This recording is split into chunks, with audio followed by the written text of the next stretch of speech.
ಸತತಮು ಚರಣಮು ಕೋರಿದೆನೆ ಕಮಲವಾದಯುಗಮು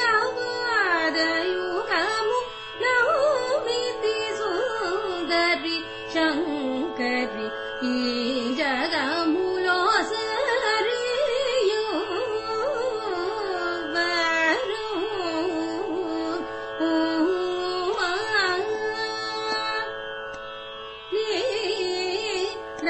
Hello, and welcome back to Raaga Rasika. This is a podcast program that explores the world of Carnatic music. Joining us from Albany, New York is Vidya. We'd like to transition to a pretty exciting set of topics. Very specifically, we have been using several technical terms so far in our series of podcasts. So we thought we would spend a few episodes introducing you to some of the common terms that are used in Carnatic music. Maybe let's start off with a term that I've heard very frequently in Carnatic music, and it's called Naada. What is Naada, Vidya? Naada, in very simple terms, is nothing but musical sound. This definition is very important as far as Carnatic music is concerned because Naada is one of the basic building blocks for Carnatic music. And I've also read that it is of great significance in Hindu philosophy. Actually, that's right, Vidya. The way I've heard of it in Hindu philosophy is there's something called sound or man-made sound. And then there is, one could think of the diametric opposite of sound, which is total and complete silence.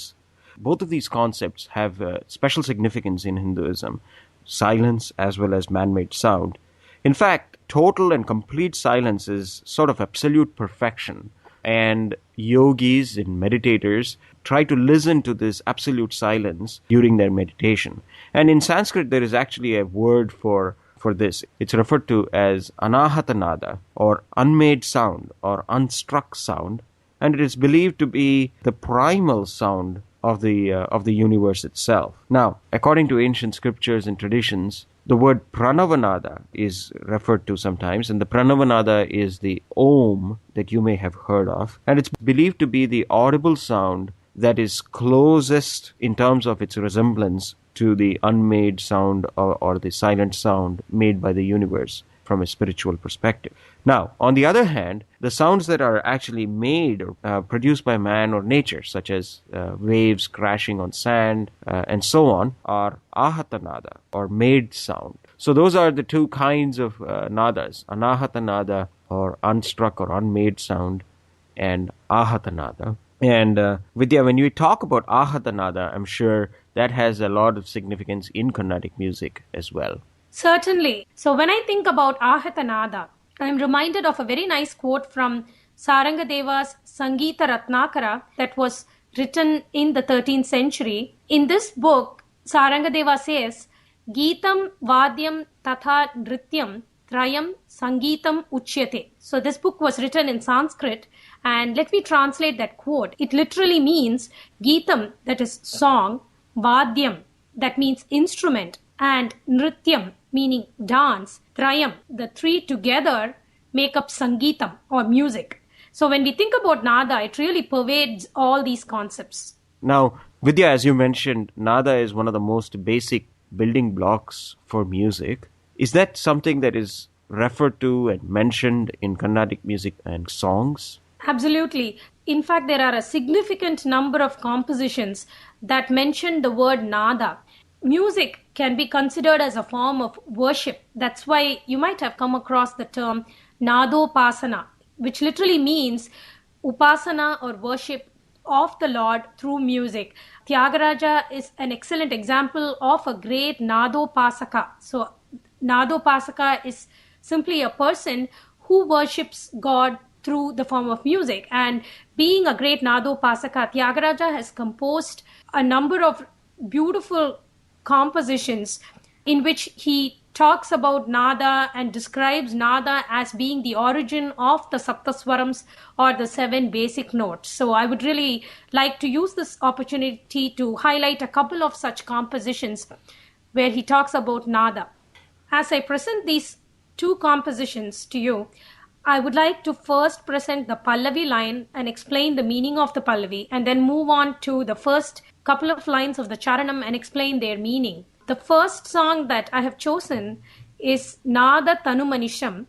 It's a very popular composition of Tyagaraja in the ragam Chitta Ranjini, and it is set to Adi Talam. So let me sing a snippet from the Pallavi.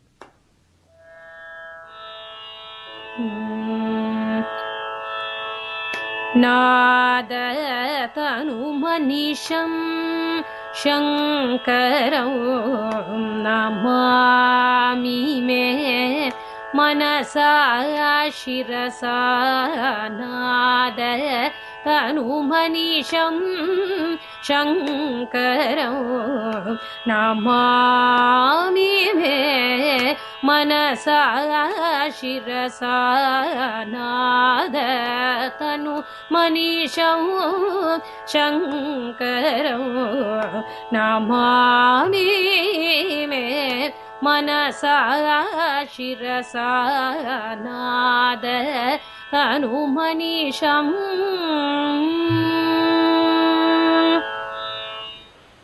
In the Pallavi line of this composition, Tyagaraja says, I bow to Lord Shankara, the embodiment of Naada.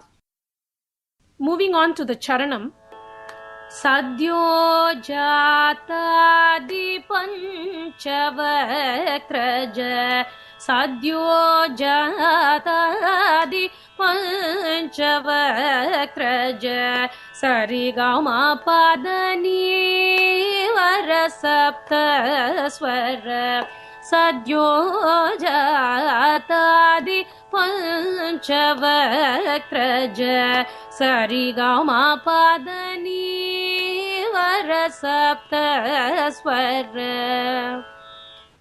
In this Charanam line that I just sang, Tyagaraja talks about the 7 basic musical notes or the Saptaswaras. So the Saptaswaras are Sa, Ri, Ga, Ma, Pa, Da, Ni. And he says that these Saptaswaras were born of the 5 faces of Lord Shiva. So the word that he uses for the 5 faces is Pancha Vaktra. It is very interesting to see how he has tied into this composition the concept that the 7 basic musical notes have a divine origin. So Vidya, before we go to the next composition, a quick question on this previous one. You had mentioned that this song was in the Raga Chittaranjani, and as a part of the actual Charanam line, Tyagaraja uses Sarigama Padani as a part of the lyric itself. Quick question to you, are all those notes part of Chittaranjani, and are they set to the same swara positions as they are in Chittaranjani? The answer to both your questions is yes. Chittaranjani does have Sarigama Padani in its scale. In fact, it's a ragam with limited range, and typically you don't have sancharams in the higher octave. You don't have renditions beyond the knee of the middle octave as far as this ragam is concerned.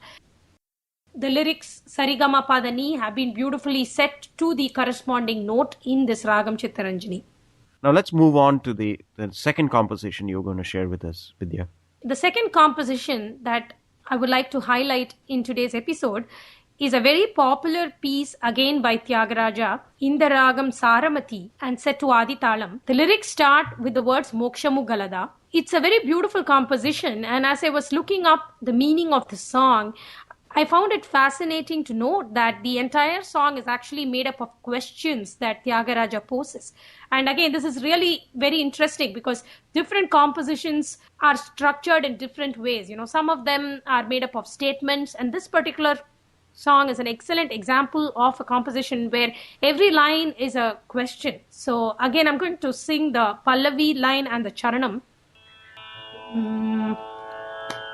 Mokshamu galada bhuvilo jivan muktuluga nivaralagu mokshamu Galada bhuvilo jivam muktulu gani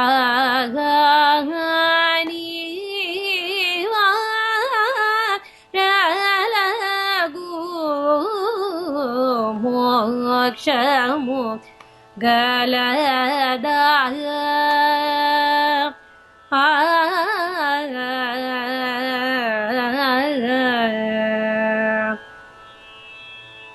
I just rendered the Pallavi line of the song, and in this line, Tyagaraja asks if salvation is attainable only by someone who is a realized soul, or is it conferred on anyone in this world? So it's a beautiful philosophical question that he poses in the Pallavi.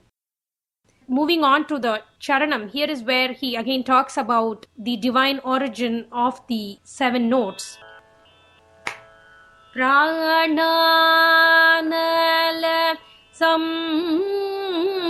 yogamu valla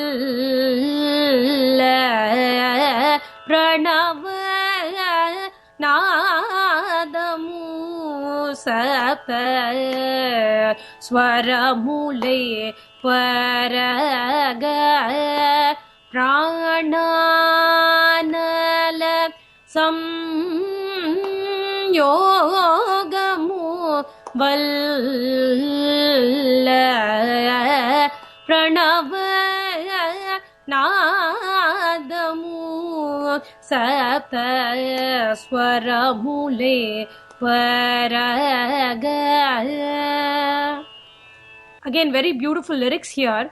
Tyagaraja talks about Pranava Nada, or the Omkara, being generated from the combination of the 2 forces of Prana and Anala. So he talks about Prana Anala Samyogamu. So the compounding of Prana, or vital force, with Anala, or fire, is believed to give rise to Pranava Nada, which is the sound of Om. And again, he says, from Pranava, the 7 notes of divine music emerge. Pranava Nadamu, that is the Nadam, or the musical sound of Pranava, is the origin of the Saptaswarams, or the 7 musical notes. Fascinating, Vidya. Let's stop here and pick up next time, where we talk about another very common but quite profound term in Carnatic music called Shruti. Join us next time at raagarasika.com. That's www.raagarasika.com. To learn more about Vidya, visit her online at vidyasubramanian.com. Hope to see you next time. Goodbye.